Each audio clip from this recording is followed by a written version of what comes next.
Hello and welcome to Think About It, where we have two primary goals. One, to get you to think about it, and two, to simply make more sense than Andy Rooney. Hey, congratulations to my Democrat friends. You have finally done it. You've made history. You've actually nominated for president a walking contradiction. Barack Obama is very eloquent, extremely winning personality, great in a crowd, terrible, by the way, without a teleprompter, maybe worse than Bush. And yet, nobody seems to be concerned that he contradicts himself basically week by week. Couple of examples. He claimed, of course, to have never sat in the pew while racial hatred was being spewed forth by Reverend Wright, blah, blah, blah. And now he's just most recently resigned from the church because of the racial hatred being spewed forth. Okay.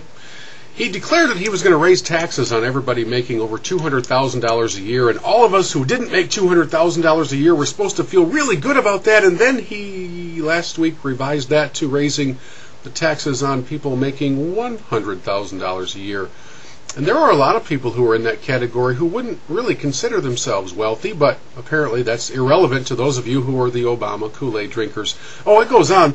My favorite may be that he voted no to labeling a clear terrorist group as being terrorists. Oh, he hasn't changed his position on that. He still refuses to call a terrorist, even when the most liberal senators in Congress all voted to call them a terrorist. I'm not sure who he's hoping to get along with, but it apparently isn't many of us. And just recently he declared Iran as being no threat. In fact, he said anybody who thinks otherwise is clearly itching for another war. They're trying to drum up another false campaign like they did in Iraq and blah, blah, blah, blah, blah. And then yesterday, in front of the Israeli group, he declared Iran a clear and present danger and vowed that under his presidential leadership, he would do everything in his power to make sure they did not become a nuclear threat. So, which is it?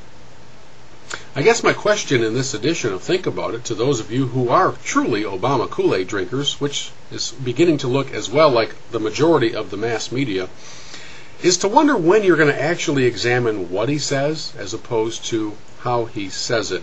It's pretty scary when you stop and think about it. And before you jump to conclusions, as some of you will, it has nothing to do with skin color. What it has everything to do with is the way the man thinks and talks and pretends to lead, because a careful examination of Barack's record shows he's never led a thing. He simply talked his way in circles around it so that you would swallow the Kool-Aid.